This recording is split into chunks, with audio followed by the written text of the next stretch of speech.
এত আলোচনা আমাদের আল নাই।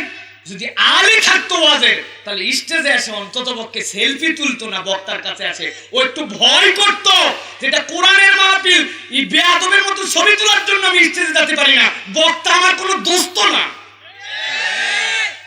এই বক্তাদের এই বেয়াদবি আমরা বগুড়া এই অঞ্চলের মানুষ চালু করে দিচ্ছে। এটা বাহিরে আমাদের ইমেজ ভালো না, কারণ আমরা এত ওয়াজ শুনলাম, আমাদের কেন জানি পরিবর্তন হচ্ছে না। আমরা যেই কে সেই ওয়াজ একটা বিনোদন বানাইছি আমরা, ঠিক কিনা ভাই?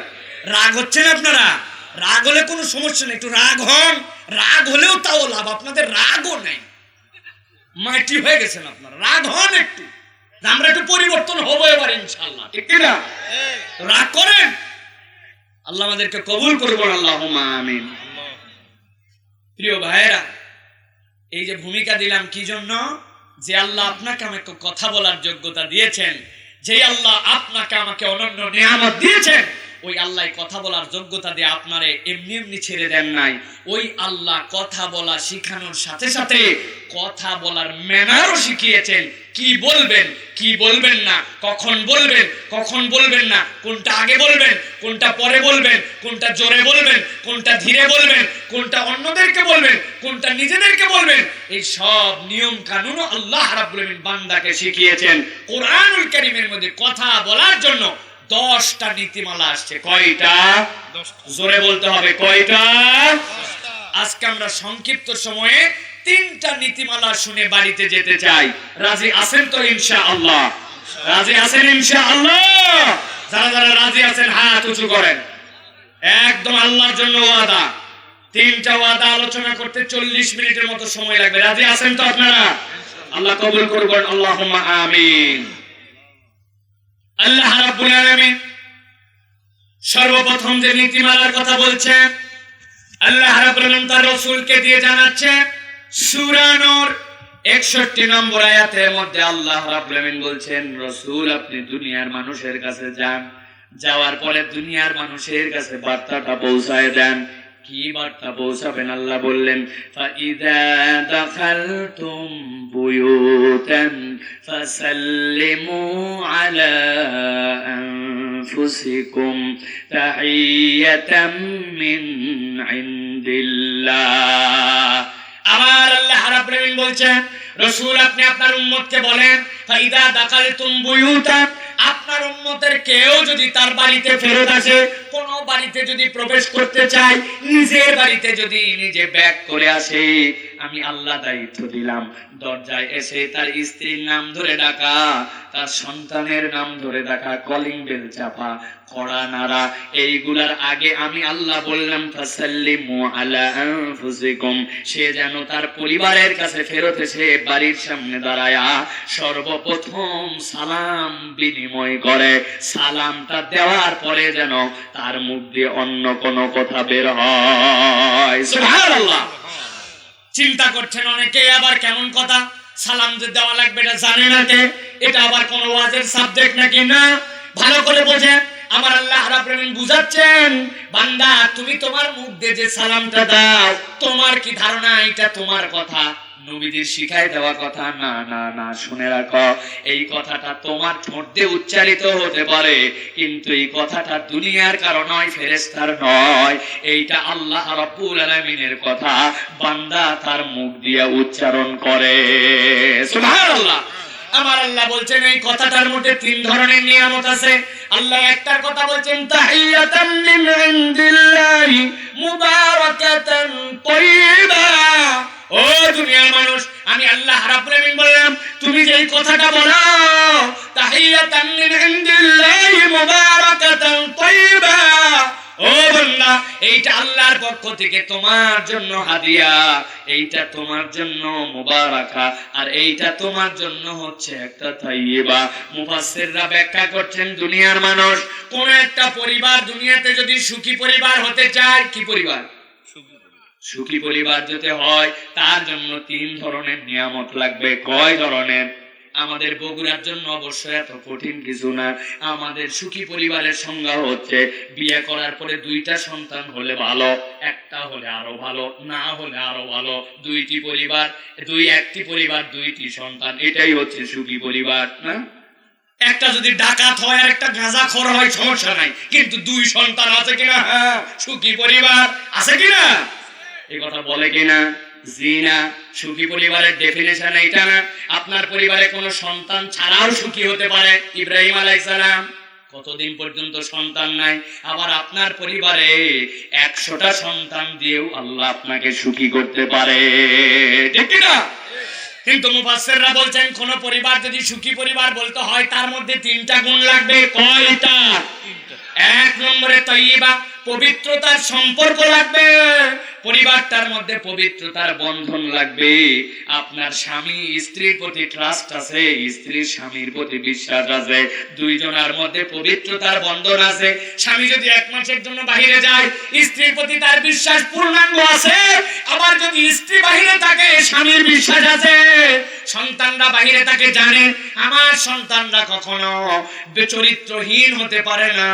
আল্লাহ বলছেন এই যে তাইয়্যিব, এই যে বন্ধন, এইটা অন্য কোন পদ্ধতিতে নয়, বরং ইসলামের নিয়ম মেনে যদি বিবাহের মাধ্যমে সম্পর্ক হয়, আল্লাহর পবিত্রতার বন্ধনটা পরিবারের ক্ষেত্রে এখান থেকেই শুরু হয়, ঠিক না? ইউরোপে একটা বিয়ে হয়েছে, আপনারা চেনেন এই লোককে, ম্যাক্সিমাম লোক এখানে চেনেন। দেখেন তো মনে করতে পারেন কিনা? স্বামী বসে আছে এই জায়গায়, স্ত্রী বসছে ডান পাশে, তার ডানে বসছে 2টা বাচ্চা, বাম পাশে 2টা। লোকজন জিজ্ঞাসা করতেছে স্বামীকে চিনলাম, স্ত্রীকে চিনলাম, পাশের এই 2জন তো চিনলাম না। বলে এগুলো আমাদের বাচ্চা কাচ্চা। কই বাচ্চা কাচ্চার পরে বিয়ে কেন? কই আমরা অনেক দিন আগে ভালোবাসা করছিলাম, করে আমরা 2জন এতদিন একসাথে থেকে 4টা বাচ্চা হয়েছে, এখন চিন্তা করছি আর তো অবিবাহিত থাকা উচিত হবে না, এই জন্য আজকের দিনে আমরা সার্সে বিয়ে করতে আসছি। চিনতে পারছেন লোকটাকে? পারছেন? নাম বলে দিলে আপনি বলে ফেলবেন। আপনাদের আমাদের কয়দিন পরে জার্সিতে যার পিছনে নাম উঠবে, আমার বাড়ির পতাকাটা যেন সবার উপরে ওঠে, তার প্রতিযোগিতা হবে। কয়দিন পরেই দেখতে পাবেন মিস্টার মেসি সাহেব, মিস্টার রোনাল্ডো সাহেব 4 খান বাচ্চা নিয়ে বিয়ে করছে। মুসলমানের সন্তান কারে আইডল বানাবে, কার জার্সিটা পরবে, লজ্জাও লাগে না।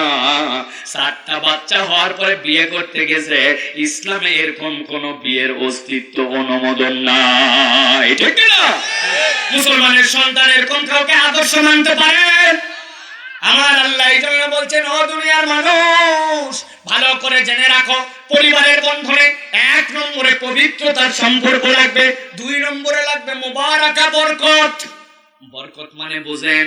আমরা তো বরকত মানে মনে করছি কোটি কোটি টাকা, বাপ রে বড় কোম্পানি, ওরে বাবা গার্মেন্টস, সেই অফিস।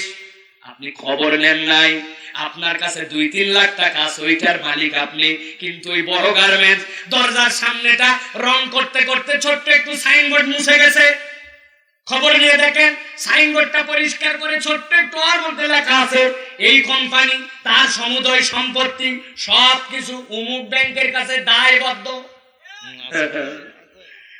আপনার 3 লাখ আপনার, উনার 300 কোটি উনার না, 2 মাসের কিস্তি দিতে পারবে না, ঢোল পিটাইয়া নিলাম করে বিদায় করে দিবে। সুতরাং দুনিয়ায় খালি বেশি দেখলেই মনে করেন না ওইটার মধ্যেই বরকত। আল্লাহ আপনাকে আমাকে যা দিয়েছে ওইটার মধ্যে অনেক সময় এর থেকে বেশি বরকত থাকে, ঠিক না? বিরাট দামি বাড়ি, এসি রুম, বিরাট দামি, তার মধ্যে ম্যাট্রেস, 2টা ঘুমের ওষুধ খাইছে, 3টা বাজে ঘুম আসে না। আর ওই যে কাউরান বাজার ঢাকায় রাত্রি 2টার পরের থেকে, বগুড়ার থেকে, গাইবান্ধার থেকে, নওগাঁ থেকে, দিনাজপুর থেকে, রংপুর থেকে, সারা দেশ থেকে কাঁচা সবজি যায়। যাওয়ার পরে কাউরান বাজারে ট্রাক আনলোড হয়, ট্রাক যেই না আনলোড হয়, মাথার মধ্যে টুকরি নিয়ে ছোট ছোট ট্রাকের মধ্যে, ভ্যানের মধ্যে সবজি, কুমড়া, লাউ, চিচিঙ্গা, বিভিন্ন কিছু তুলে তুলে দেয়। 500-1000 টাকা কামাই করে। হঠাৎ করে রাত 3টা বাজে, তারপরেও দেখে ট্রাক আসে নাই। কারণ কি? কারণ কিছুই না, সিরাজগঞ্জ রোডে বিরাট জাম বেজে গেছে, ট্রাক পৌঁছাতে পারে নাই, বেচারি করবে কি? মাথার টুকরিটা আইল্যান্ডের মধ্যে রাখছে, কোমরের গামছাটা খুলে কোনার মধ্যে ফেলছে, ফেলে কাত হয়ে গেছে। ডান পাশ দিয়ে 10 টনের ট্রাক, বাম পাশ দিয়ে 10 টনের ট্রাক, দুনিয়া কাঁপায় ফেলে। বেচারির ঘুমের কোনো ডিস্টার্ব নাই। লক্ষ টাকার বাড়ি, 1000 টাকার এসি, দামি ম্যাট্রেস, 2 খান ঘুমের ওষুধ, রাত 3টা বাজে কাটা মুরগির মতো তরপায়, ঠিক না? সুতরাং বরকত আপনি বোঝেন নাই। 50,000 টাকার স্যালারি, খরচ টরচ সব করে 47,000 টাকা মাসে নাই, থাকে কয় হাজার?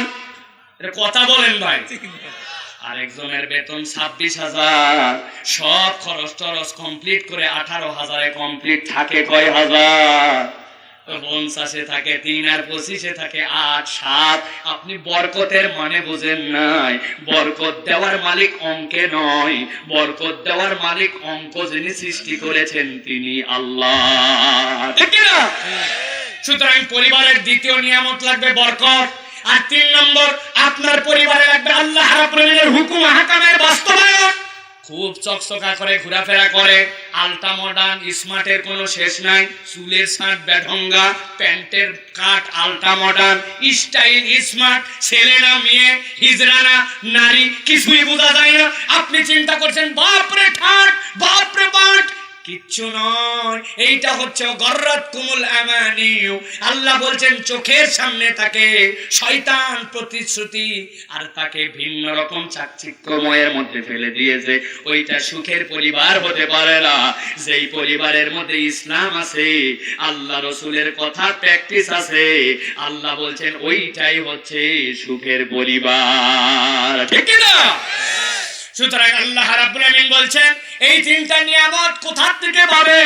আবু দাউদের হাদিসের মধ্যে নবীজি বলছেন, আল্লাহকে বললেন তাহিয়াতাম মিন ইনদিল্লাহি মুবারাকাতান তাইয়্যিবা। কোন একটা ব্যক্তি যখন নিজের পরিবারের কাছে ফেরত আসার পরে আল্লাহর এই হুকুমটা বাস্তবায়ন করে সালাম দিয়ে বাড়িতে প্রবেশ করার অভ্যাস নিয়মিত করে ফেলবে, আমার আল্লাহ ওই পরিবারটার মধ্যে এই সুখের 3টা জিনিস ঢুকানোর কার্যক্রম শুরু করে দিবে। সুবহানাল্লাহ। নবীজি সাল্লাল্লাহু আলাইহি সাল্লাম একদিন এক সাহাবীর বাড়িতে গেলেন। আসসালামু আলাইকুম, উত্তর নাই। আসসালামু আলাইকুম, উত্তর নাই। আসসালামু আলাইকুম 3 বার সালাম দিয়ে আল্লাহর নবী রওনা হয়ে গেছেন ফেরত মসজিদে নববীর দিকে, আবার চলে যান। হঠাৎ করে সাহাবী বাড়ির থেকে বেরিয়ে আসছে, ওয়া আলাইকুমুস সালাম ইয়া রাসূলুল্লাহ, ইয়া হাবিবাল্লাহ। নবীজি বললেন আমি আগেও 2 বার সালাম দিলাম, বাড়িতেই ছিলে তুমি, তাইলে সালামের উত্তর দিলে না কেন? সাহাবী বলতেন ইয়া রাসূলুল্লাহ, আপনার 2টা জিনিস জানি। হাদিসের ভাষাটা এরকম না, কিন্তু সাহাবীরা জানতেন। আল্লাহ নবী মসজিদে নববীর থেকে দূরে ওই যে কুবা পল্লীতে যখন ছিলেন, যখন মসজিদে নববী বানানো হয় নাই, যোহরের নামাজে আল্লাহ নবী একদিন দাঁড়ায় গেছেন সাহাবীদেরকে নিয়ে। 2 রাকাত নামাজ শেষ হয়ে গেছে, হঠাৎ করে আল্লাহর নবী সাল্লাল্লাহু আলাইহি সাল্লাম উল্টা দিক ঘুরে গেছেন। উল্টা দিক ঘুরে সকল সাহাবীদেরকে ভেদ করে আল্লাহর নবী সামনে। সাহাবীরা অবাক, আরে ইমাম দাঁড়ায় সামনে, নবীজি সবগুলারে টেক্কা দিয়ে সামনে গেছেন কেন? সামনে যাওয়ার পরে নবীজি ঘুরে গেলেন, পিছনের কাতারে সাহাবীরা উল্টা দিক হয়ে গেলেন, তারপরের কাতার উল্টা, সামনের কাতারটা পিছনে চলে গেল। আল্লাহর নবী 2 রাকাত নামাজ পড়ে সালাম ফিরালেন, আসসালামু আলাইকুম ওয়া রাহমাতুল্লাহ, আসসালামু আলাইকুম ওয়া রাহমাতুল্লাহ। সাহাবীরা নবীজির মুখের দিকে তাকায় আছে, এ কি আশ্চর্য ব্যাপার! শুরু করলেন এই দিক, শেষ করলেন এদিক। নবীজি বললেন তোমরা আশ্চর্য হয়েছ, আমি নিজে নিজে কিছুই করি নাই, আমার আল্লাহ আমার প্রতি ওহী করেছে। কি ওহী, কেন ওহী? নবীজি বললেন দেখো, আমি আমার কাবাকে পছন্দ করি, এই জন্য মক্কায় যখন থাকতাম কাবার চারদিকে নামাজ পড়া যায়, কিন্তু কিবলা আমার ছিল বাইতুল মুকাদ্দাস। আল্লাহর নবী মক্কায় থাকা অবস্থাতে এইটা খানায় কাবা, সামনের দিকে বাইতুল মুকাদ্দাস, চারিদিকেই নামাজ পড়া যায়। আল্লাহ নবী বুদ্ধি করে এই পাশে দাঁড়াইতেন যাতে করে সামনে খানায় কাবাও থাকে, আবার সামনের দিকে বাইতুল মুকাদ্দাসও পাওয়া যায়। কিন্তু মদিনায় আসার পরে বাইতুল মুকাদ্দাস এই দিকে আর খানায় কাবা এদিকে, নামাজ তো আর খানায় কাবা আর বাইতুল মুকাদ্দাসকে সামনে রেখে পড়া যায় না। সাহাবীদেরকে কোনোদিন বলেন নাই, হাত তুলে কোনোদিন দোয়া করেন নাই, ঠোঁট দিয়ে কোনোদিন উচ্চারণ করেন নাই, কিন্তু অন্তরে একটু একটু কামনা করতেন। আমার আল্লাহ বলছেন, ইয়া রাসূলুল্লাহ, জিবরাইল আমিন আপনার কাছে আসছে, আয়াত কি আয়াত? কদ নারা তাকাল্লুবা ওয়াজহিকা ফিস সামা,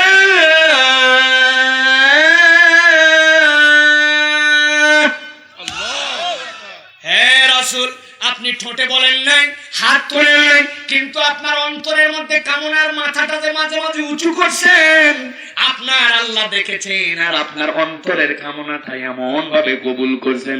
ইয়া রাসূলুল্লাহ, আপনাকে আমি মক্কার দিকে মুখ ফিরাতে বলি নাই, আমি আল্লাহ বলছি আপনাকে ভালোবেসে।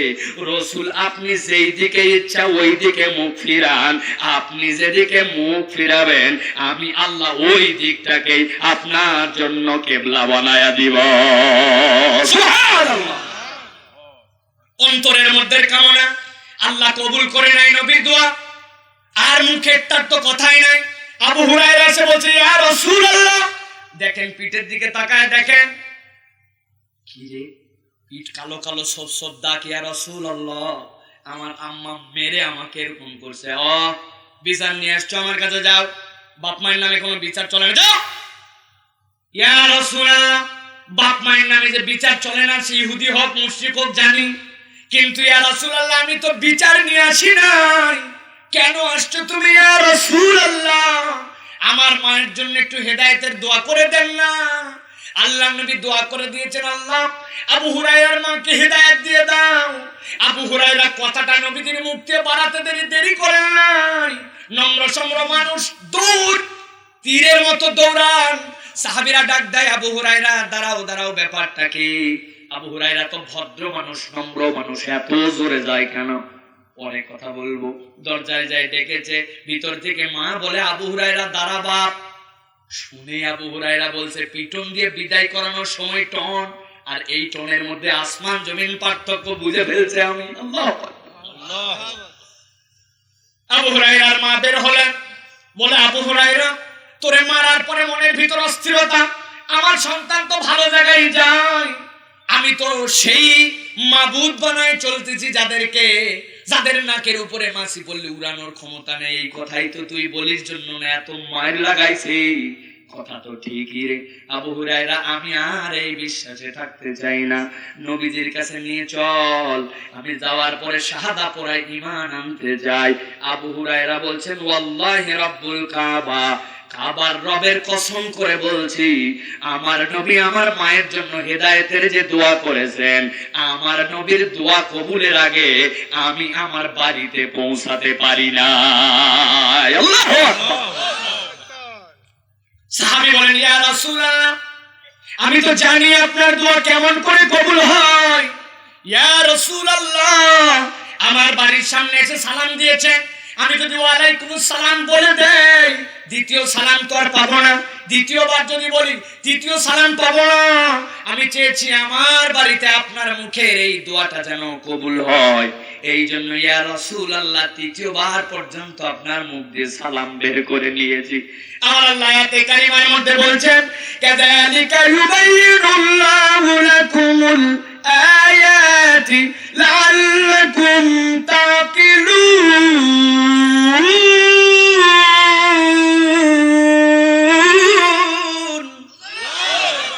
ও দুনিয়ার মানুষ, কাযালিকা ইউবাইয়িনুল্লাহু লাকুমুল আয়াত, আমি আল্লাহ তো এভাবেই তোমাদের জন্য আয়াতগুলো বর্ণনা করে দেই, লাআল্লাকুম তাকিলুন, যদি তোমাদের আকল থাকে। আল্লাহ বলছেন, আমি আশাবাদী তোমরা অনুভব করতে পারবে যে এই নির্দেশনাটা যে তোমাদের জন্য দেওয়া হলো, এইটা সাধারণ কোন নির্দেশনা নয়, এটার মধ্যে আল্লাহর পক্ষ থেকে অসীম অসীম কুদরত ঢুকানো আছে। সুবহানাল্লাহ। তাহলে জবানের 1 নম্বর হক, নিজেদের পরিবারের কাছে যখন আসবো বাড়িতে আগে সালাম দেওয়া, ঠিক কি না? পারবো আমরা? আমরা ছাত্র ওস্তাদকে সালাম দেয়, ওস্তাদ ছাত্রকে দেয়, ছোট বড়কে দেয়, এমপি সাহেবকে যারা সাধারণ লোকজন দেয়, এমপি সাহেবও দেয়, সব জায়গায় চলে, কিন্তু আমরা পরিবারের কাছে গেলে সালাম দেই না। অনেকেই চিন্তা করে, বউরে সালাম দেবো, এটা মান সম্মানের ব্যাপার না? আমাদের বগুড়ার লোকের একটা লজ্জা আছে না, লজ্জা শরমের মাথা খায়, বউয়ের সালাম দেওয়া যায় নাকি? হুজুররাও দেয় না অনেক সময়, ঠিক কি না প্রিয় ভাইরা? না, এখন আপনার কোনো লজ্জার কারবার নাই, জ্বালাও আছে। আজকের ওয়াজ শুনে যায় যদি মুরব্বীরা বাড়িতে প্রথমেই সালাম দেয় আসসালামু আলাইকুম, বাড়ির ভিতর থেকে বলবো তুমি কি আলগা বাড়িতে এসছো নাকি? তুমি আমি ফাতেমার মাই আছে, এই জায়গা তোমার সালাম দেওয়ার কি আছে? নতুন ঢং লাগাইছে, ঠিক না ভাই? মানে আমরা পরিবারে সালাম দিতে হবে কোনো প্র্যাকটিসই আমাদের মধ্যে নাই। অথচ আল্লাহ বলছেন ফাইদা দাখালতুম বুয়ুতান ফাসাল্লিমু আলা আনফুসিকুম, অথবা আমাদেরকে সালাম দেওয়ার দরকার আছে কি নাই? বাড়িতে যাইয়া ফাতেমার মা বলে ডাকা, ঘটঘটি দেওয়া, কলিং বেল দেওয়া, কোনো কিছুর আগে লম্বা করে সালাম দিবেন আসসালামু আলাইকুম। বাহিরের দরজা ভিতরের দরজা অনেক দূরেও যদি হয় এই সালাম দিবেন। চিন্তা করছেন কে শুনবে না শুনবে চিন্তা করার দরকার নাই, আল্লাহর ফেরেশতা দিয়ে আল্লাহ আপনার সালামের উত্তর দেওয়াই দিবেন, ঠিক না? তাহলে 1 নম্বর সালাম দেওয়া লাগবে। 2 নম্বর সালাম বিশুদ্ধভাবে শিখে নেওয়া লাগবে। স্টাইল ফিস্টাইল করে কোনো সালাম চলবে না। আসসালামু আলাইকুম, কি আসসালামু আলাইকুম? আসসালামু আলাইকুম নয় কোনো সালাম আছে? কোনো সালাম নাই। এই সালাম আলাইকুম বলে এটা এক ধরনের আপনি তাচ্ছিল্য করা। আল্লাহ রাসূল কখনো কাউকে বদদোয়া করতেন না, কিন্তু এক জায়গায় বদদোয়া শিখাইছেন।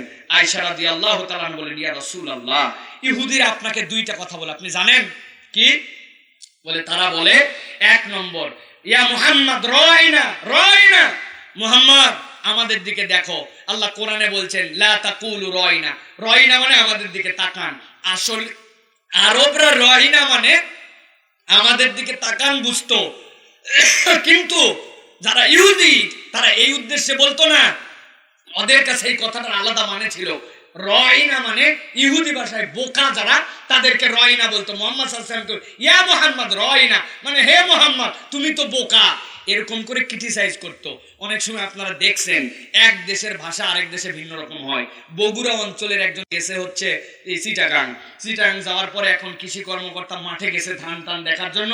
মাঠের মধ্যে যেয়ে কৃষকদেরকে বলতেছে চট্টগ্রামের, ও কৃষক ভাইরা তোমাদের ধান এবার কেমন হয়েছে? চট্টগ্রামের কৃষকরা বলতেছে আমাদের ধান এবার গম হয়েছে। বলছে পাগল নাকি রে, ধান গম হয় কেমন? আমি জিজ্ঞাসা করছি ধান কেমন হয়েছে ঠিক করে বল। কয় আল্লাহর কিরা করে বলতেছে আমাদের ধান এবার খুব গম হয়েছে। পাশের তো একজন বলছে রাগারাগি করেন না, চট্টগ্রামের দিকে গম মানে ভালো। কয় তুমি কেন আছেন? কয় আমি গম আছি। তুমি কেমন আছেন? ভালো আছি। তো ওরা ধান গম হয়েছে মানে ধান খুব ভালো হয়েছে, এই জন্য গম আছে বলছে।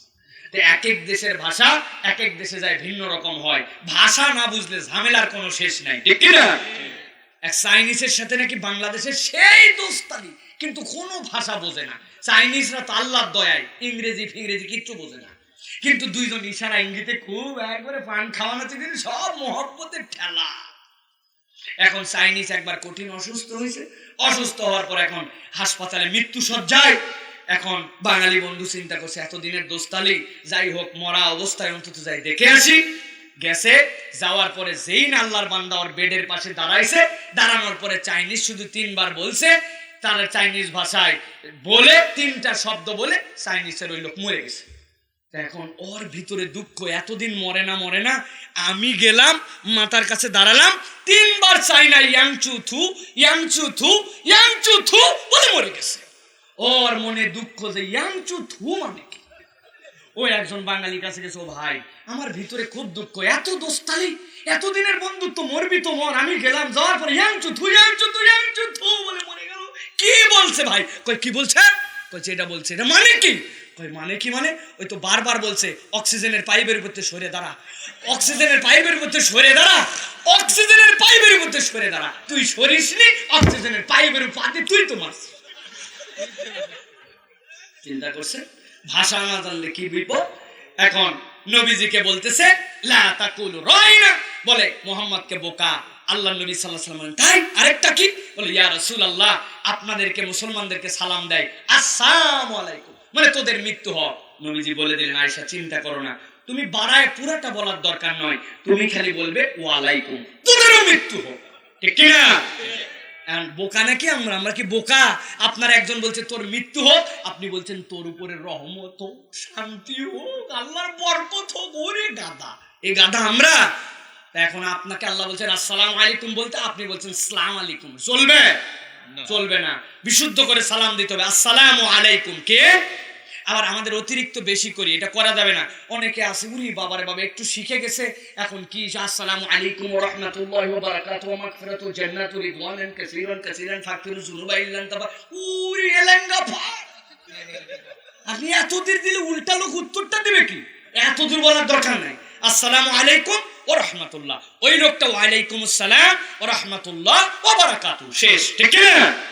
3 নম্বর হচ্ছে ভাই আমাদের অন্তরগুলা পরিষ্কার নাই। চেয়ারম্যান ভোটের আগে বহুত সালাম দিছে, এখন চেয়ারম্যান চিন্তা করছে আগে যা করছি যা টাকা তোরা খাইছিস, যা চা বিড়ি, এখন সালাম তোরা দিবি। চেয়ারম্যান মাথা নিচু করে উনারা খালি সালাম দেয়, উনি খালি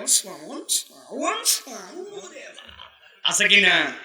সালাম পাওয়ার আশায় বাঁকা হয়ে বুঝাই যে আমি দেখতেই পাইনি, ও আপনি যাচ্ছিলেন এদিক দিয়ে, মানে বিরাট মুড, অথচ ঠিক সে দেখছে কিন্তু চালাক চিটিংবাজ। ও হচ্ছে মনের মধ্যে, তার মধ্যে হিংসা আছে, মনের মধ্যে অহংকার আছে, এই জন্য সালাম দেয় না, ঠিক না? সাধারণ লোক হুজুররাও, আমি ঢাকার খতিব আর তুই এলাকার বেটা, তুই আমার সালাম দিবি, তুই হেফজোখানা মাদ্রাসার হুজুর আর আমি অমুক মাদ্রাসার মুহতামিম, সালাম তুই দিবি। হুজুর মাথা নিচু করে বুজুর্গর মতো যাচ্ছে, আসসালামু আলাইকুম সালাম, কেমন? আরে ভাব, এগুলো আল্লাহ বোঝে না? আল্লাহ নবীজি বাচ্চাদেরকে সবার আগে সালাম দিয়েছেন, নবীজির আগে কেউ সালাম দিতে পারে? আপনি কোথা বুজুর্গ হয়েছেন যে আপনার সালাম দেওয়া দেন? মুরব্বীরা বলে সল্পল বেয়াদব হয়ে গেছে, সালাম দেয় না। ও বাবা, কেন ছেলে পেলে বেয়াদব বলো? আপনি না আগে সালাম দিবেন, টাইট করে দিবেন আপনি সালাম দিয়া, কোষে দেখা হওয়া মাত্র সালাম দিবেন, লজ্জায় পরে অন্যদিন ওরা সালাম দেওয়া শুরু করবে, ঠিক না? অতএব প্রিয় ভাইরা, 1 নম্বর জবানের দায়িত্ব, আমাদেরকে পরিবারে সালাম দিতে হবে, সালামের এই 3টা হুকুম মানতে হবে। আরো 2টা পয়েন্ট আছে, বলবো? চলেন এবার তাহলে 2 নম্বর। আমার আল্লাহ রাব্বুল আলামিন বলছেন সূরা কফ 18 নম্বর আয়াত, আল্লাহ বলছেন মা ইয়ালফিযু মিন কওলিন ইল্লা লাদাইহি রাকীবুন আতীদ।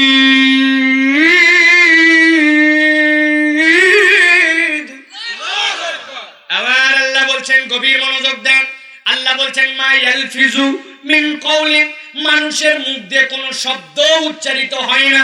একযোগে সবাই চিৎকার করে বলেন তো, আমরা যখন কথা বলি শব্দ উচ্চারিত হয় না?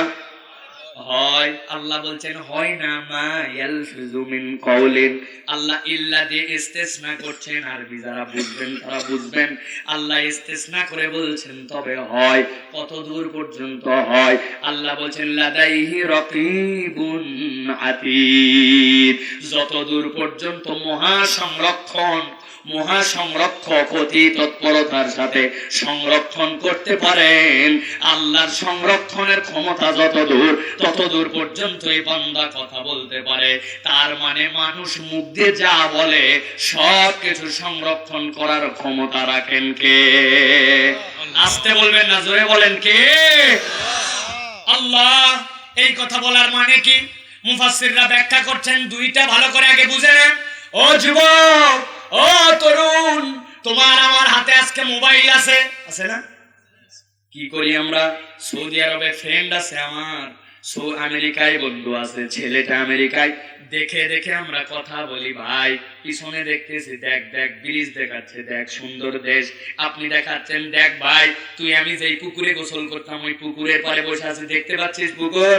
আমরা দেখাই আর কথা বলি কিনা? কিন্তু আজ থেকে 10-15 বছর আগে কেউ যদি আপনাকে বলতো, 15 বছর আগে ধরেন 2000 সালে বা 1995 সালে, যে এমন একটা মেশিন থাকবে আমার কাছে যেটা দিয়ে আমি দেখে কথা বলবো, ও দেখে কথা বলবে, আপনি বলতেন নিশ্চয়ই তোর মাথার কোনো তারের ডিস্টার্ব হয়েছে। বলতেন না? মাথার খারাপ হয়েছে নাকি? পাগলা গারোতে যা, পাবনায় যা, পাবনা মেন্টালে নাকি আইয়ুব খান আসছিল, প্রেসিডেন্ট অফ পাকিস্তান। আইয়ুব খান যাওয়ার পরে মেন্টাল ভিজিট করতেছে, হঠাৎ করে একটা ওয়ার্ডের ভিতর থেকে পাগল জিজ্ঞাসা করছে হু আর ইউ? পাকিস্তানের প্রেসিডেন্ট বলছে I am the president of Pakistan. ওই বলতেছে তাই নাকি? কিছুদিন আগে আমি পুরা পৃথিবীর প্রেসিডেন্ট ছিলাম, 7 দিন থাকো মাথা ঠিক হয়ে যাবে। পাকিস্তানের প্রেসিডেন্ট মারাইছে। আইয়ুব খান বলছে আর থাকা যাবে না, ইজ্জত নেবার আও। সুতরাং 10-15 বছর আগে কেউ যদি মোবাইলে এরকম বলতো তাহলে আপনার আমার কাছেও লোকটাকে পাগল মনে হতো। কিন্তু এখন প্রযুক্তি আগাতে আগাতে 2G 3G 4G 5G 5.5G, ঠিক কিনা? আমার আল্লাহ বলছেন মা ইয়ালফিযু মিন কাউলিন ইল্লা লাদাইহি রাকীবুন আতীদ। আল্লাহ যদি রকিব বলতেন যথেষ্ট ছিল, আতীদ বলেছেন অতি তৎপর। বান্দা তোরে আমি বলে দিতে চাই, মুখ দিয়েছি জবান দিয়েছি, কথা তো মুখ দিয়ে বলিস কিন্তু বুঝে সুঝে বলিস। তোর মুখ দিয়ে যে প্রক্রিয়াতেই কথা বের হোক না কেন, আমি আল্লাহ আমার প্রযুক্তিটা দুনিয়ার সব প্রযুক্তির সামনে আছে, আমি আল্লাহ সব কথা সংরক্ষণ করে রাখি, ঠিক না? মুখ দিয়ে বেশি ফটফট করলে বিপদ হয়, জানেন তো? কিছুদিন আগে আল্লাহ একটা আমাদের দেশে প্রমাণ দিছে, দেখছেন না? হুজুরদেরকে নিয়ে কথা বলে, ধর্ম নিয়ে কথা বলে, ইসলাম নিয়ে কথা বলে, আবার চিন্তা করছে যেই দলের মধ্যে আছে সবই বোধহয় পাগলের মতো, দলকেও বগলের নিচে রাখে, দলের জন্য তেলবাজি করে, ঠিক না? তেলবাজ। আমার আল্লাহ 2 মিনিট 17 সেকেন্ডের একটা ক্লিপ ফাঁস করে দিয়েছেন। এইগুলা ঘটনার সাথে একটাও মিল ছিল না। 2 বছর আগের একটা ঘটনা 2 মিনিট 17 সেকেন্ড এমন ভাইরাল বানাইছে, প্রধানমন্ত্রীর নির্দেশে সবার আগে দলের থেকে ছাঁটাই করছে, এরপরে পদের থেকে নামাইছে, এরপরে নিজে নিজে দেশের থেকে বাড়ায়া এই দেশ ওই দেশ লাত্তি খাই আবার বাড়িতে আসছে। বাড়িতে আসার পরেও কোথায় আছে জানা যায় না। কিছুদিন পরে বউ যখন পুলিশ স্টেশনে যায় বলছে আমাকে বাড়ির মধ্যে এটা জ্বালায়, তখন বোঝা গেছে মাল বাড়িতে আছে। চেহারা ভাসতেছে না, চক চক করতেছে না। বগুড়ার লোকে কি এত বুঝার লাগে নাকি? প্রিয় মুসলমান, ভালো করে বোঝেন, আমি কোন মাহফিলে কাউকে খোঁচা দিয়ে কথা বলি না, এরকম ক্রিটিসাইজ করে কথা বলি না। কিন্তু আজকে বলার ভিন্ন কারণ আছে। কেন বললাম? এই লোকটার নাম বলা লাগে নাই। এই লোকটা এমন পরিচিত হয়েছে ওই 2 মিনিট 17 সেকেন্ডের নায়িকার সাথে অশ্লীল কথা বলার ক্লিপে, যে দুনিয়াতে এমন বেইজ্জতি হয়েছে, পদ হারাইছে, দল হারাইছে, দুনিয়া থেকে অসম্মানিত হয়েছে। কিন্তু একটু ঠান্ডা মাথায় এবার নিজের দিকে তাকায় দেখেন, কারো বয়স 25, কারো 30, কারো 50, কারো 60, কারো 70। আমাদের বয়স যাদের হয়ে গেছে, আপনার আমার জীবনে এরকম কোন কথা আছে কিনা যেই কথাটা বাপের সামনে বলা যায় না, অথচ অন্যের বাপের ব্যাপারে বলেছি? যেই কথাটা আমার মায়ের ব্যাপারে যদি কেউ বলে আমার সহ্য হবে না, অথচ আমার মুখে অন্য কারো মায়ের ব্যাপারে বলেছি। সেই কথাটা আমার বোনকে নিয়ে বললে সহ্য হয় না। 3 জন বন্ধু তারা একটা মহিলা সামনে দিয়ে গেছে, তারে নিয়ে ইচ্ছা মতো কথা বলেছি, মিথ্যা বলেছি, চগলখড়ি করেছি, এমন কথা বলেছি যে এটা আল্লাহ বলা পছন্দ করে না।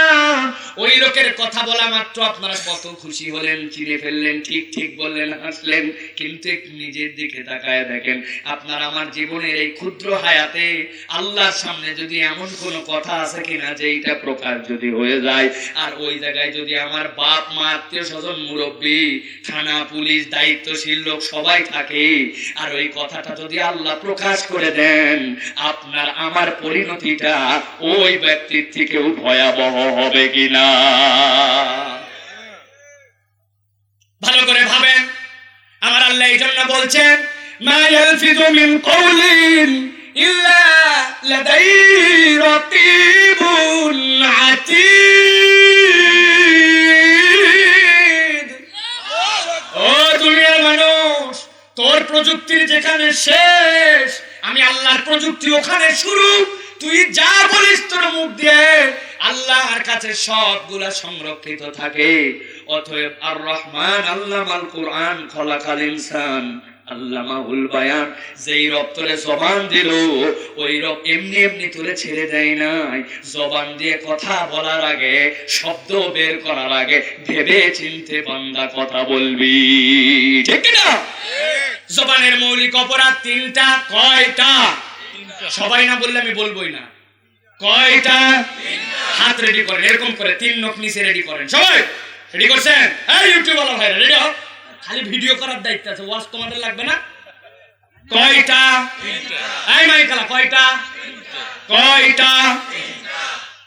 ভালো করে মুখস্থ করে নিয়ে যান।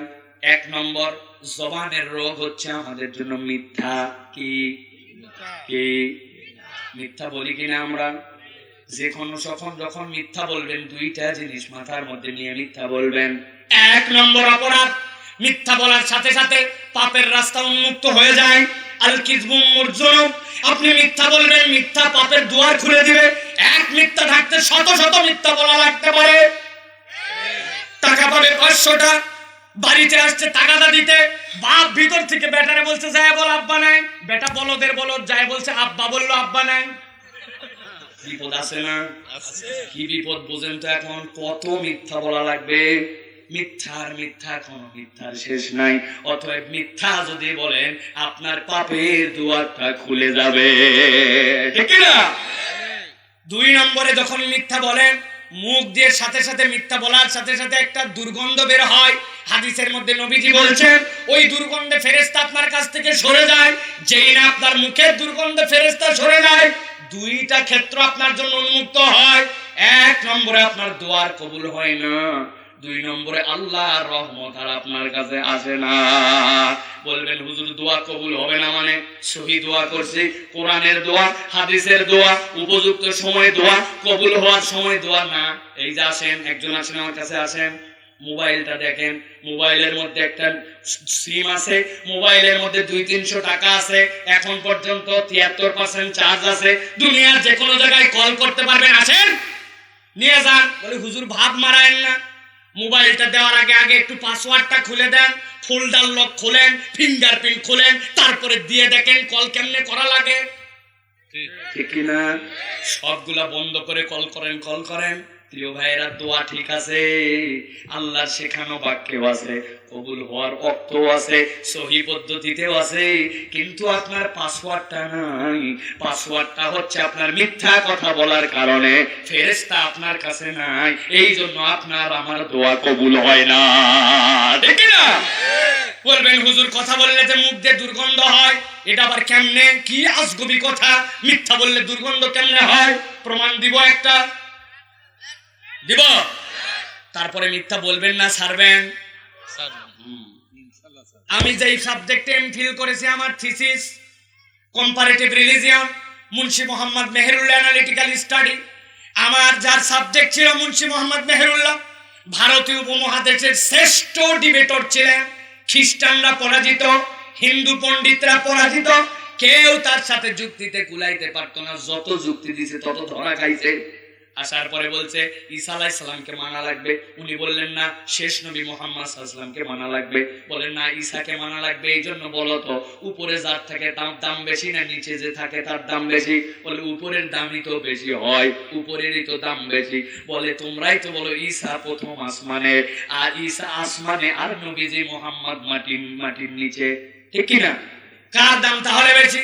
বলে প্রমাণ তাহলে হোক, উপরে থাকলেই যে দাম হয় না, প্রমাণ দিব। বলে দাও। বলে এই খড়ির দোকানদার আছে, কেউ আছে?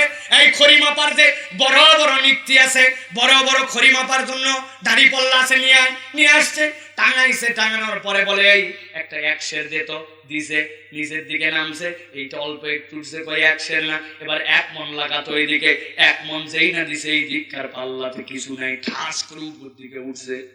ওই মিয়া 1 মন নিচের দিকে আর ফাঁকা পাল্লা উপরে। তোমার নবী ঈসা বলে উপর দিকে হলেই দাম বাড়ে, দেখ বেটা কিচ্ছু নাই, উপরে হাওয়ার জন্য গেছে, আমার নবী মন এই জন্য নিচে আছে। সারা দেশে ফেল করছে, হাসপাতাল রাজশাহী ফেল, ঢাকা ফেল, আপনার কাছে নিয়ে আইছে, বোতল দিছে, কি ছুছু মারাচ্ছেন, সব জায়গা ফেল, আর আপনার এই পানি পড়াতে কাম হবে? হবে হবে হবে, আল্লাহর কালাম পড়ে দেন, আগে প্রমাণ দেন, কাজ যে হবে, ফু দিলে যে লাগে। বলেন প্রমাণ নিবেন? আজকে দিব না, আগামীকালকে আমার যশোরে মাহফিল আছে, মঞ্চে চলে আসবেন পণ্ডিত মশাই, স্টেজের ওই মাথায় আপনি বসবেন, এই মাথায় আমি, সকল মজলিসের মধ্যে হাজিরান মজলিসে আপনার উত্তর দিয়ে দিব। তাহলে অপমানিত হলেও আমি বড় অপমান, জিতলেও আমার সম্মান। চিন্তা করছে বেকুবের বেকুব, একা একা বললে তো মান সম্মান কম লাগতো, সবার সামনে হারবে। প্রমাণ আছে নাকি আন্দাজে? রাজি হয়ে পণ্ডিত এসে সাজে গুজে চকচকা চেহারা বসে আছে। মুন্সি মোহাম্মদ মেহেরুল্লাহ স্টেজে উঠে মাইকের কাছে আসছেন, দূরের থেকে তাকায় দেখে পণ্ডিত ওই জায়গায়, সাথে সাথে বলছে এই লোক এখানে কেন? মনে হচ্ছে আমার খরমটা খুলে ঠাস ঠাস দুইটা গালে লাগাই দেয়, ঘাড় ধাক্কা দিয়ে নামায় দেয়। পণ্ডিত তো ঘাবড়ায় গেছে, আরে কয় কি আমারে আপনি না বলছেন স্টেজে আসতে?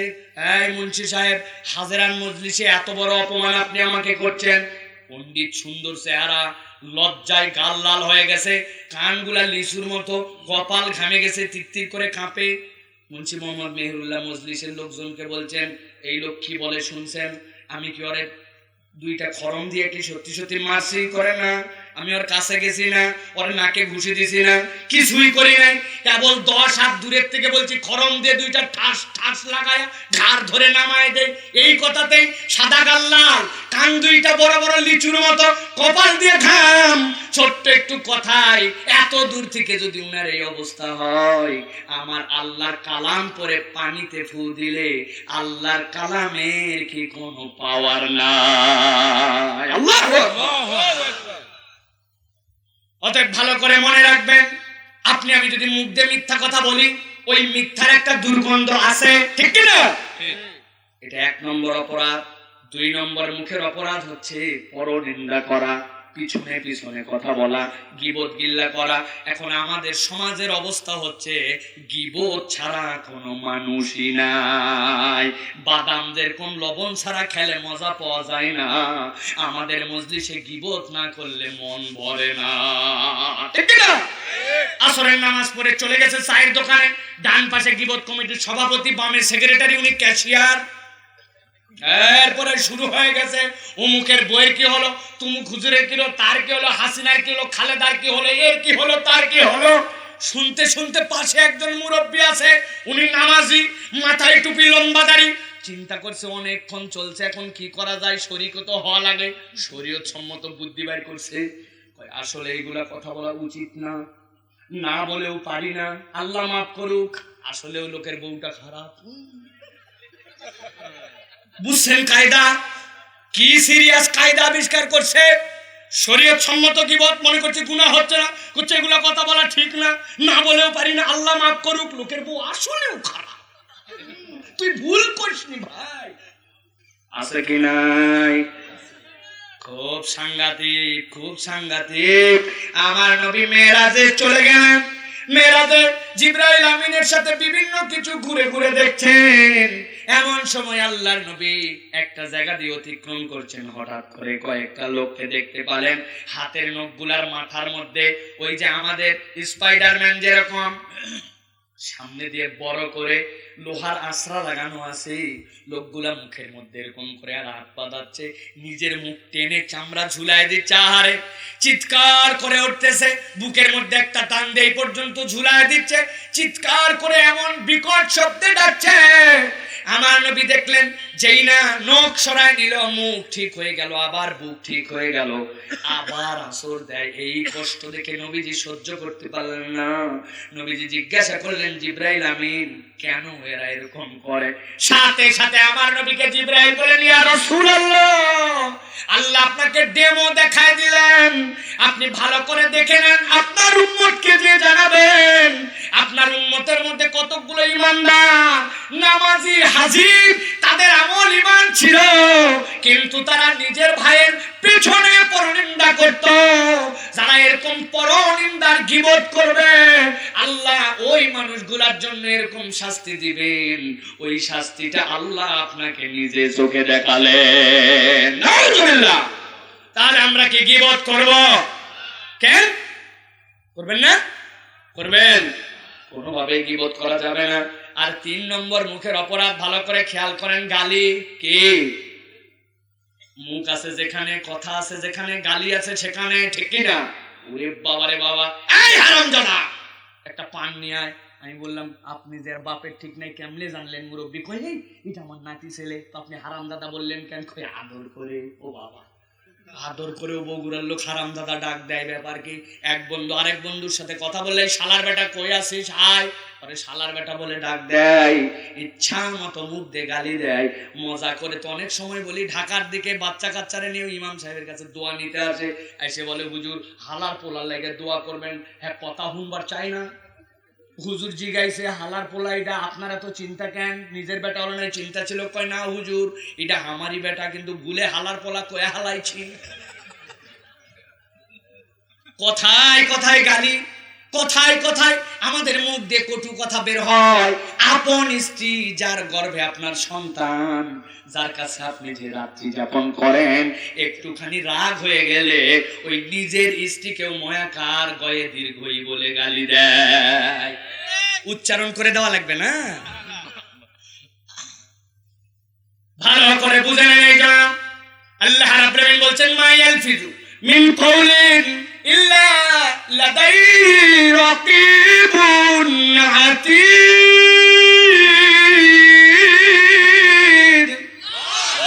ও দুনিয়ার মানুষে আমি আল্লাহ মুখ দিয়ে তোরে এমনি এমনি ছেড়ে দেই নাই লাগামহীন বানায় দেই নাই আমি আল্লাহ তোর জন্য মেনার দিলাম সাধ্য যদি থাকে আমার রেকর্ডের বাইরে যদি আসতে পারিস যা ইচ্ছা বল তবে আতীত দিয়ে বোঝালাম পারবি না অতএব আপনার মুখ থাকবে গালি থাকবে না মুখ থাকবে মিথ্যা থাকবে না মুখ থাকবে গীবত থাকবে না আল্লাহ বলছেন কালাম দেওয়া রব যিনি লিসান সৃষ্টির রব যিনি তার পক্ষ থেকে এইটা হচ্ছে কথা বলার নীতিমালা ঠিক না আর একটা পয়েন্ট আছে 3 নম্বর পয়েন্ট বলবো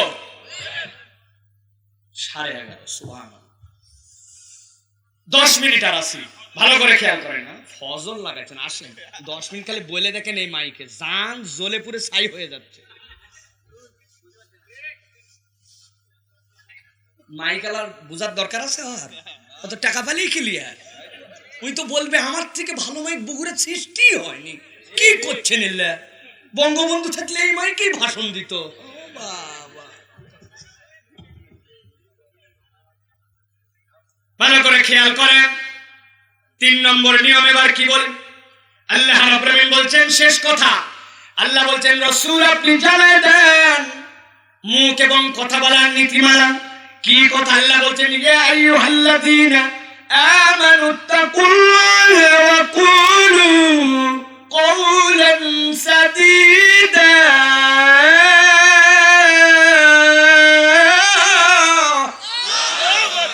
আল্লাহ বলছেন দুইটা শর্ত দিলাম শর্ত কয়টা মুখ খোলেন শর্ত কয়টা এই কয়টা শর্ত দুইটা মুখস্থ করে ফেলেন আল্লাহ বলছেন এই শর্তের যাজাও দুইটা এই শর্ত পূরণ করা মাত্র আমি আল্লাহ তোমাদের জন্য উত্তম যাজা দিয়ে দিব তোমাদের যোগ বিনিময় এটাও মজবুত হতে হবে তবে ইট হতে হবে 1 নম্বর কয় নম্বর 1 নম্বর দেখেন তো আপনাদের বগুড়ায় আমাদের বগুড়ায় ইট এইভাবেই বানায় নাকি মিলান প্রথমে মাটি কাটা কাঁচা করছে করার পরে সুন্দর ইটের মাপের ফর্মা আছে ফর্মার মধ্যে মাটি দিছে দেওয়ার পরে সুন্দর করে কাটছে আস্তে করে নামাইছে 5-7 দিন রোদের মধ্যে রাখছে শুকানোর পরে এটা ভাটার মধ্যে সাজাইছে আগুন লাগাইছে 10-12 দিন আগুন দিয়ে পুরানোর পরে 7 দিন জিরাইছে এরপরে আস্তে করে ইটগুলা কাটে কাটে ভাটার থেকে বের করে নিয়ে আসে মিল আছে তো ভাই মিল থাকলে একটু ঠিক বলে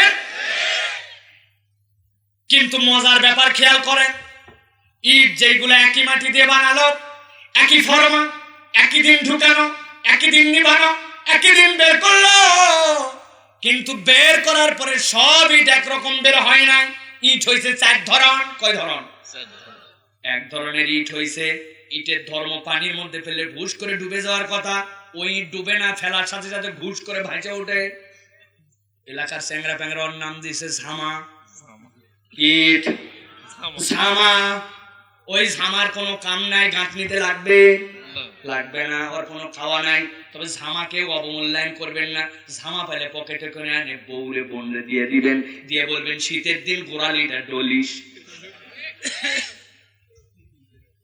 একই মাটি একই দিন ঢুকানো একই দিন পুরানো একই দিন বের করা ইট হয়েছে ঝামা আরেকটা ইট বের করে যখন আনছে ওই ইটটা সোজা বাড়ায় নাই ইট হয়েছে একটু বাঁকা আমাদের এলাকায় ওর নাম দিছে পিকেট ওর কপালে গাঁথনি নাই ওর কপালে আছে ঝাঁকি মেশিন নিয়ে আসার পরে একটা করে ফেলে দিবে মেশিন ঝাঁকে ঝাঁকে নিচ দিয়ে খোয়া আরে কথা বলে একই মাটি, একই ফর্মা, একই দিন ঢুকানো, একই দিন বের করছে, কিন্তু নাম হয়েছে এটা ঝামা, ঠিক না? আরেক ধরনের ইট হয়েছে, ও পিকেটও হয়নি, ঝামাও হয় নাই, কিন্তু 1 নম্বর হয় নাই, মারার সাথে সাথে ঝুরঝুর করে ঝরে যায়। ওর নাম হচ্ছে 2 নম্বর। কাজ কি? এলাকায় কোনো নেতা আসবে, খেতা আসবে, উন্নয়ন হয়েছে বুঝানো লাগবে, 1 ট্রাক আনে সাথে সাথে রোডে মারে, উপর দিয়ে বুলডোজার দিয়ে দিবে ডলা, হয়ে যাবে তেলতলা। এই কায়দা আছে নাকি এলাকায়? একই জায়গায় পুরানো, একই জায়গায় খামির, একই ফর্মা, একই ভাটা, কিন্তু ইট হয় ওইটা 2 নম্বর, আরেকটা ইট হচ্ছে 1 নম্বর। একই সাথে ঢোকার পরেও এত সুন্দর তার মাপ হয়েছে, এত সুন্দর পুরানো হয়েছে, ওইটা দিয়ে খোয়াও বানাতে পারেন, পাও ঘুষতে পারেন, রাস্তাও ঠিক করতে পারেন, গাঁথনিও দিতে পারেন। সুতরাং যারা কেবলমাত্র কথায় কথায় বলেন আমার আল্লাহ এক, আমার রসুল এক, কোরআন শরীফ এক, লিল্লাহি তাকবীর, আল্লাহু আকবার, এইটুকু বলেই মনে করছেন ঈমান মজবুত হয়ে গেছে, ঈমান হয়ে গেছে। ঈমান অত সোজা নয়। ঈমানের বাউন্ডারিতে ঢুকতে হলে আল্লাহর হুকুম বুঝতে হবে, ঠিক না? আমার আল্লাহ রাব্বুল আলামিন এই জন্য বলছেন, হে রাসূল আপনি জানিয়ে দেন, ইয়া আইয়ুহাল্লাযীনা আমানুত্তাকুল্লাহা ওয়া কুলু কাওলান সাদীদা। আল্লাহু আকবার। ও দুনিয়ার মানুষ, 2টা শর্তের মধ্যে ঢুকে যাও। 1 নম্বর শর্ত হচ্ছে আমানুত্তাকুল্লাহ, ঈমান আনছো যেহেতু আল্লাহকে এখন ভয় করো। তবে কাকে? যারা বললেন না তাদের মনে অন্য কাউকে না, তাদের পুলিশে নাকি ডিবি, র‍্যাব, এইগুলা ভয় করতে হবে কাকে? আমরা ভয় করি তো আল্লাহকে, করি কিনা? দেখেন করেন কিনা একটু প্রমাণ দেয়। আপনারা নিজেরাই জানেন না, অনেকে কনফিউশন, আসলে বোধ আল্লাহ ভয় করি না। ভয় করেন। বগুড়ায় কারা কারা এই কাজ করেন, হ্যাঁ বলবেন, 100 টাকা করে পুরস্কার পাবেন। কয় টাকা আছে আগে দেখে নেই, অনেক লোক তো এই জায়গা। হবে 1040 টাকা আছে পকেটে, হবে। দেখেন এবার জ্যৈষ্ঠ মাসের রোজা, 16 ঘন্টা, আসরের নামাজের ওয়াক্ত হয়ে গেছে, সাথে সাথে নামাজ পড়ার জন্য মসজিদে গেছে, ওযু করা লাগবে, রোজা আছেন কিন্তু ছাতিটা পুরো শুকনা, সব বসে গেছে, খালি মনে হচ্ছে খাই খাই, দুনিয়ার যা পাবো সব খাই ফেলবো, ইফতারিতে এরকম ভাব, ঠিক না? আসরের ওযু করতে কুলি মুখের মধ্যে নিছে, গিলে নিয়ে সাথে সাথে দ্বিতীয় কুলি। যারা যারা করেন হাত তোলেন, 100 টাকা করে দিন। মনে করছেন হুজুর 40,000 টাকা হারাবে জন্য এই কথা কইছে? খান আপনারা, পানি খান এরকম করে না? খাই না আমরা, কেউ খাই না। কেন খাই না? আল্লাহ দেখে, ঠিক না? এইভাবে খান না, কিন্তু আরেক ভাবে খান। খেয়াল করেন, আপনি বাথরুমের মধ্যে ঢুকে গেছেন, কেউ নাই, গোসল করার সময় সুন্দর করে ঢক ঢক করে 3 ঢাক চোখ মাইরে তারপরে বাড়াই, তাই না? ডুবকি দেন যখন, ডুবকি দিয়ে ঠস ঠস করে 2 ঢোক মেরে নিলেন, তারপরে আসলেন, ডুবকি দিয়ে খান? খাই না, কারণ বাথরুমের ভিতর আল্লাহ দেখে, ডুবকি দিয়ে খেলেও আল্লাহ দেখে। বরং তো আমাদের এত ভয়, ভুল করে কিছু খাইলে হুজুরের কাছে দৌড়ায় আসে, হুজুর আল্লাহর খিরা, ইচ্ছা করে খাইনি, সামনে ছিল মনে নাই, খাই নিছি, বলেন এখন আমার রোজা হবে কিনা? হুজুর বলে টেনশন করিস না, ভুল করে খালে রোজা ভাঙে না। আল্লাহ নবী বলছেন, ভুল করে যে খাইলো রোজাও ভাঙলো না, উল্টা আল্লাহর নিয়ামত হলো, খাওয়াও হয়ে গেল। তার মানে আমরা আল্লাহকে ভয় করি জন্য কুলির সময় মারি না, বাথরুমের ভিতরে সারি না, ডুবকি দিয়েও গিলি না। কারণ কি? আল্লাহ দেখে, ঠিক কিনা? তাহলে আল্লাহকে আমরা ভয় করি কিনা বলেন? কিন্তু ভয় তো করি ভাই, কিন্তু এই ভয় তো বুঝি না। যেই মানুষ ডুবকি দিয়ে খায় না, কুলি গিলে না, মুখ শুকানোর পরেও থুতু উঠতে উঠতে অবস্থা খারাপ, তারপরেও গোপনে পানি খায় না, ওই মানুষই যখন রাস্তা বানানোর দায়িত্ব পায়, তখন যেই জায়গায় দেওয়া লাগবে পাথর ওই জায়গায় দেয় খোয়া, যেই জায়গায় দেওয়া লাগবে পিস ওই জায়গায় দেয় পোড়া মোবাইল, যেই জায়গায় দেওয়া লাগবে লোহা রড ওই জায়গায় দেয় কঞ্চি, বাঁশ। সারা দেশ শুনছি বাঁশ, হুজুর কয় কঞ্চি। বাঁশের থেকেও নিচে নামাইছে, কেন ভাই, আপনার কি ধারণা রমজান মাসে আল্লাহ কন্ট্রাক্টরি নিয়ে খালি ঢোক গিলা দেখতে আসে, আর আপনার আল্লাহ রাস্তার কাজ করার সময় আপনি জনগণ, সরকার সবাইকে ফাঁকি দিচ্ছেন, ওই সময় বোধহয় আল্লাহ দেখে না, তাই নাকি? তাহলে কই আল্লাহকে ভয় করলেন আপনি? আপনি ইচ্ছা মতো যে আপনি 2 নম্বরে করলেন, জালিয়াতি করলেন, মিথ্যা মামলায় ফাঁসালেন, মিথ্যা অভিযোগ দিয়ে দিলেন, মিথ্যা সাক্ষী দিয়ে ফাঁসাই দিলেন, ওই সময়কে আপনার আল্লাহ দেখে না। ওই গেলেন আপনি। আল্লাহ বলছেন, এই জন্য বলছি ইয়া আইয়ুহাল্লাযীনা আমানুত্তাকুল্লাহ, বুঝে ভয় কর আল্লাহরে। তুই মনে করছিস আল্লাহ রমজান মাসের কন্ট্রাক্টর, অন্য সময় বোধহয় আল্লাহ দেখে না? তোর আল্লাহ হাইয়ুল কাইয়ুম, কিয়ামত পর্যন্ত সব দেখে, সামিউম বাসীর। তোর আল্লাহ সর্বশ্রোতা, তোর আল্লাহ অন্ধকারেও দেখে, আলোতেও দেখে, সামনেও দেখে, পেছনেও দেখে। তোর আল্লাহর অগোচরে কিছুই নাই, ঠিক না? আল্লাহ এই জন্য বলছেন আল্লাহকে ভয় করো, ভয় করার মতো করো। 1 নম্বরে তাকওয়া, 2 নম্বরে আল্লাহ বলছেন ওয়াকুলু কাওলান সাদীদা। আর আল্লাহ বলছেন 2 নম্বর দায়িত্ব দিলাম, আল্লাহর কথা, আল্লাহর বিধানটা সোজাসুজি বলো। কেমনে বলবে? সোজা বলো। ওলামায়ে কেরাম জানেন সাদীদ মানে কি? তীর আর ধনুক। ছোটবেলায় কাঁচা বাঁশ বাঁকা করে তীর ধনুক খেলছি আমরা। ওই তীরটা যদি একটু বাঁকা হয়, জায়গার থেকেই বাম দিকে শর্ট করে চলে যায়। আল্লাহ বলছেন সাদীদ মানে সোজা তীর, লক্ষ্যে পৌঁছাতে পারে। তুমি যদি আল্লাহর বিধানের কথা বলো, আল্লাহর হুকুমের কথা বলো, আল্লাহর আহকামের কথা বলো, কোন রক্ত চক্ষুকে ভয় করে বলা যাবে না। আল্লাহর কথা, হক ভাবে বলতে হবে, এটাই তোমার দায়িত্ব, ঠিক না? 22 বছর হলেই আপনি মদের লাইসেন্স পাবেন। ইসলাম বলছে মদ খাওয়া হারাম। কিয়ামত পর্যন্ত আমরা বিপক্ষে কথা বলবো। যত রক্ত চক্ষু আর যত কথাই আছে, আমার কথা আল্লাহ যা হারাম করছেন, দুনিয়ার কারো হালাল করার অধিকার নাই, ঠিক না? আমরা সোনার বাংলা চাই, আমার দেশের ভালো চাই। এই জন্য বলবো ভাই, যদি মদ খেতে চান, কোনো বারণ নাই, খেতে পারেন।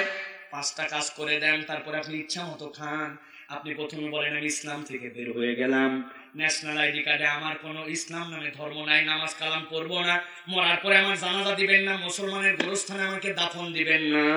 এই 5টা ঘোষণা দিয়া আপনি ইচ্ছা মতো মদ খান, কোনো বাধা নাই, লাইসেন্স নেন, যা পারেন তাই করেন।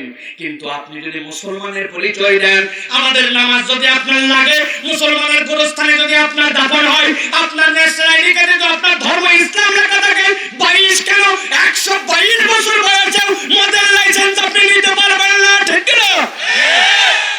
ভালো করে বুঝে নেন, কোন পক্ষে বিপক্ষে কথা বলছি না। আল্লাহ নির্দেশ দিয়েছেন কুলু কাওলান সাদীদা। ধরেন আইন হয়েই গেল, ঠেকানো গেল না। এরকম অনেক আইন তো আমেরিকায় আছে, লন্ডনে আছে, ইউরোপে আছে, আছে কিনা? ওইখানে যে ওয়াজ চলবে, এই ওয়াজ তো চলবে না, তো বাঁচবেন কেমন করে? মূল কথাটা হচ্ছে বাঁচার প্রক্রিয়াটা রেডি করেন, সন্তানের মধ্যে ঈমান ইসলাম ঢুকাইয়া দেন, ঠিক না? লাইসেন্স যদি সাদেও দেয় 5 লাখ টাকা দিব, তাও নিবে না, ঠিক না? এই জন্য আগে নিজেদের সন্তানকে ইসলাম দেন। বলবেন হুজুর আমরা তো দেওয়া শুরু করছি, দেখেন তো দিতে পারছেন কিনা, প্রমাণ আছে নাকি? সকাল 8টার সময় ওরে মায়ের সন্তানকে লাগাইছে কাঁচা কঞ্চি দিয়ে পাছার মধ্যে,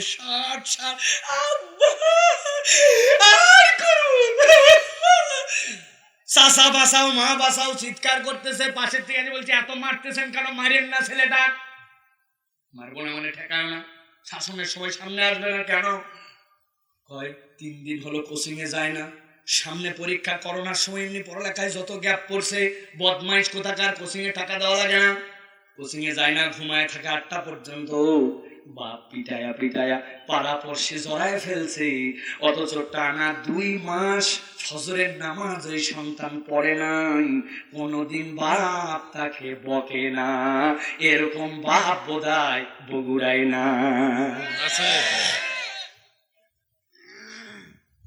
ক্লাস 8-এর তোর না সামনে বৃত্তি পরীক্ষা, খা, দুপুরবেলা খা। আব্বা আমি একটা রোজা রাখবে, যখন রোজা রাখা লাগবে তখন রাখবি, এখন সামনে শরীর খারাপ হবে, খা বলতে যে খা। সন্তানকে ফলের জুস খাওয়াচ্ছে দুপুরবেলা, সন্তান এখনো বালেগ হয়নি, মনে করছি ওই বাপ কেমনে ভাবলো যে আল্লাহ রাব্বুল আমিন ওই সন্তানকে দিয়ে তারে সুখ দিবে।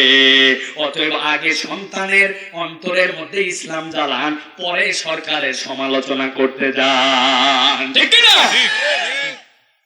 আল্লাহ এই জন্য বলছেন, এই কথা বললে আপনাদের খারাপ লাগে, আল্লাহ এটাই বলতে বলছেন। এই জন্য শর্ত দুইটা, ইয়া আইয়ুহাল্লাযীনা আমানুত্তাকুল্লাহ ওয়া কুলু কওলান সাদীদা, ঈমানদার যদি হও আল্লাহকে ভয় করো, আর 2 নম্বর শর্ত আল্লাহর পক্ষে চলো, হক কথাটা হক হিসাবে গ্রহণ করো আর বলো। এই 2টা কাজ যদি করতে পারো, আল্লাহ বলছেন 2টা নিয়ামত আমি আল্লাহ দান করে দিব। সুবহানাল্লাহ বলেন। 1 নম্বরে নিয়ামত ইসলিহ লাকুম আমালাকুম, আল্লাহ বলছেন তোর বাকি যত বিষয় আছে সব ঠিক করে দিব আমি আল্লাহ। সুবহানাল্লাহ। ঠিক করবি 2টা, বাকিগুলা দেখার দায়িত্ব আমি আল্লাহ নিলাম, সব ঠিক করে দিব। তোর অর্থনীতি ঠিক হবে, সমাজনীতি ঠিক হবে, রাষ্ট্রনীতি ঠিক হবে, তোর আচার আচরণ আমল সব ঠিক হবে।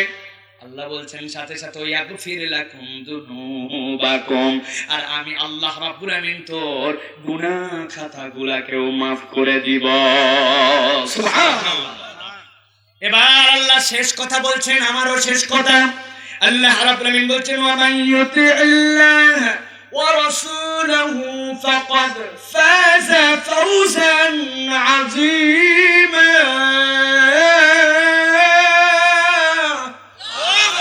আবার আল্লাহ বলছেন দুনিয়ার মানুষ রে, আর জেনে রাখ দুনিয়ায় সামান্য আগে কর্মচারী ছিলি, দোকানদার হয়ে গেছিস, আগে জমি ছিল না এখন জমির মালিক হয়েছিস, আগে ছেলে পেলে পড়ালেখা শিখে নাই এখন পড়ালেখায় পাঠাই দিছিস, আগে টাকা পয়সা ছিল না এখন কিছু একটা হয়েছিস, আর ভাবতেছিস তুই সফল হয়ে গেছিস। না না না, ক্ষমতায় আছিস, ক্ষমতার পাওয়ার ব্যবহার করতেছিস, সফল হয়ে গেছিস না। আমি আল্লাহ বললাম ওয়া মান ইউতি'ল্লাহ ওয়া রাসূলাহু ফাকাদ ফাযা ফাওজান আযীমা, যারা আল্লাহ এবং তার রাসূলকে অনুসরণ করবে আমি আল্লাহ বললাম তারাই আল্লাহর কাছে প্রকৃত সফল, ঠিক না? তাহলে ভালো করে বুঝে নেন শেষ কথাটা। আল্লাহ এবং রাসূলকে অনুসরণ করলে যদি সফল হয়, তাহলে আল্লাহ এবং তার রাসূলকে অনুসরণ না করলে কি হবে? বিফল। বলেন কি হবে? বাস এটাই হচ্ছে আলোচনার শেষ কথা। আল্লাহ এবং তার রাসূলকে অনুসরণ করলে আল্লাহ বলছেন সফল, আর আল্লাহ এবং তার রাসূলকে অনুসরণ না করলে বিফল। আমরা সফল হতে চাই না বিফল? যারা সফল হতে চান আল্লাহ দান করে তুলবেন, আল্লাহর ওয়াস্তে কষ্ট দিবেন না। যদি সোজা না হয় হাত ভিন্ন কথা, যদি সোজা হয় তো টান করে আল্লাহকে বলেন আল্লাহ আমরা সফল হতে চাই, আল্লাহ সফল বলেন আল্লাহুম্মা আমিন, জোরে বলেন আল্লাহুম্মা আমিন। 30 সেকেন্ড হাত উঁচু করে রাখেন। কথা দেওয়ার মালিক দিয়ে কথা বলার ক্ষমতা দিয়েছেন আল্লাহ, ম্যানার শিখাইছেন আল্লাহ। আজকে 3টা ম্যানার আলোচনা করেছি। 1 নম্বর, বাড়িতে ঢুকলে সালাম দিয়ে ঢুকবো। বাড়ির পরিবারকে সুন্দর বানাতে হলে 3 নিয়ামতের এইটা অন্যতম গুরুত্বপূর্ণ। 2 নম্বর, জবান দিবেন বলে যা ইচ্ছা তাই বলবো না, মিথ্যা বলবো না, গীবত করব না, মুখ দিয়ে কখনো আমরা সাধ্যের মধ্যে থাকলে কারো পরনিন্দা পিছনে করব না, গালি দিব না। 3 নম্বরে আল্লাহ 2টা শর্ত দিবেন, আল্লাহকে ভয় করব, হক কথা বলবো, হক কথা মেনে চলবো। আল্লাহ আমল ঠিক করে দিবেন, গুনাহ মাফ করে দিবেন। আল্লাহ এবং তার রাসূলের অনুসারী যারা সফল তারা, আল্লাহ এবং রাসূলের অনুসারী যারা সফল তারা। আল্লাহ আমাদেরকে সফল হিসেবে কবুল করুন, বলেন আল্লাহুম্মা আমিন। লিল্লাহি তাকবীর।